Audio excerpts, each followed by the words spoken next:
നിയമാവർത്തനം അധ്യായം 24. വിവാഹമോചനം. ഒരുവൻ വിവാഹിതനായതിനു ശേഷം ഭാര്യയിൽ എന്തെങ്കിലും തെറ്റ് കണ്ട് അവൻ അവളോട് ഇഷ്ടമില്ലാതായാൽ ഉപേക്ഷാപത്രം കൊടുത്ത് അവളെ വീട്ടിൽ നിന്ന് പറഞ്ഞയക്കട്ടെ. അവൻ്റെ വീട്ടിൽ നിന്ന് പോയതിനു ശേഷം അവൾ വീണ്ടും വിവാഹിതയാകുന്നുവെന്നിരിക്കട്ടെ. രണ്ടാമത്തെ ഭർത്താവ് അവളെ വെറുത്ത് ഉപേക്ഷാപത്രം കൊടുത്ത് വീട്ടിൽ നിന്ന് പറഞ്ഞയക്കുകയോ അവൻ മരിച്ചു പോവുകയോ ചെയ്താൽ അവളെ ആദ്യം ഉപേക്ഷിച്ച ഭർത്താവിന് അശുദ്ധിയായി തീർന്ന അവളെ വീണ്ടും പരിഗ്രഹിച്ചുകൂടാ. അത് കർത്താവിന് നിന്ദ്യമാണ്.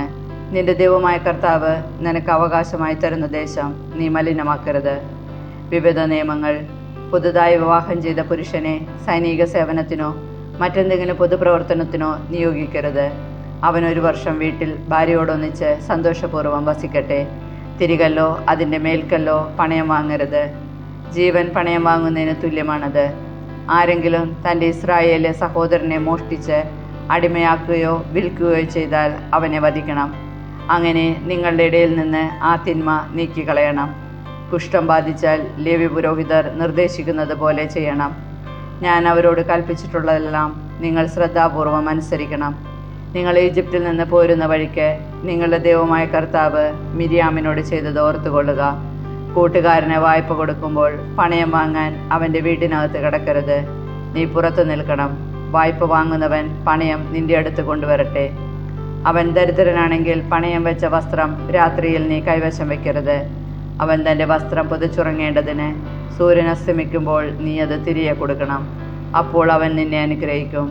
അത് നിന്റെ ദൈവമായ കർത്താവിൻ്റെ മുൻപിൽ നിനക്ക് നീതിയായിരിക്കുകയും ചെയ്യും. അഗതിയും ദരിദ്രനുമായ കൂലിക്കാരനെ, അവൻ നിന്റെ സഹോദരനോ നിന്റെ നാട്ടിലെ പട്ടണങ്ങളിലൊന്നിൽ വസിക്കുന്ന പരദേശിയോ ആകട്ടെ, നീ പീഡിപ്പിക്കരുത്. അവൻ്റെ കൂലി അന്നന്ന് സൂര്യൻ അസ്തമിക്കുന്നതിന് മുമ്പ് കൊടുക്കണം. അവൻ ദരിദ്രനും അതിനായി കാത്തിരിക്കുന്നവനുമാണ്. അവൻ നിനക്കെതിരായി കർത്താവിനോട് നിലവിളിച്ചാൽ നീ കുറ്റക്കാരനായി തീരും. മക്കൾക്ക് വേണ്ടി പിതാക്കന്മാരെയോ പിതാക്കന്മാർക്ക് വേണ്ടി മക്കളെയോ വധിക്കരുത്. പാപത്തിനുള്ള ശിക്ഷ അവനവൻ തന്നെ അനുഭവിക്കണം. പരദേശിക്കും അനാഥനും നീതി നിഷേധിക്കരുത്. വിധവയുടെ വസ്ത്രം പണയം വാങ്ങുകയും അരുത്.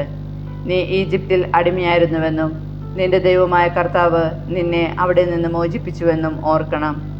അതുകൊണ്ടാണ് ഇങ്ങനെ ചെയ്യണമെന്ന് നിന്നോട് ഞാൻ കൽപ്പിക്കുന്നത്. നിന്റെ വയലിൽ വിളവ് കൊയ്യുമ്പോൾ ഒരു കറ്റ അവിടെ മറന്നിട്ട് പോന്നാൽ അതെടുക്കാൻ തിരികെ പോകരുത്.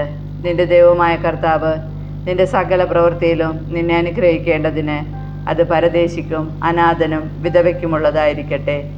ഒലിവ് മരത്തിൻ്റെ ഫലം തല്ലിക്കൊഴിക്കുമ്പോൾ കൊമ്പുകളിൽ ശേഷിക്കുന്നത് പറിക്കരുത്.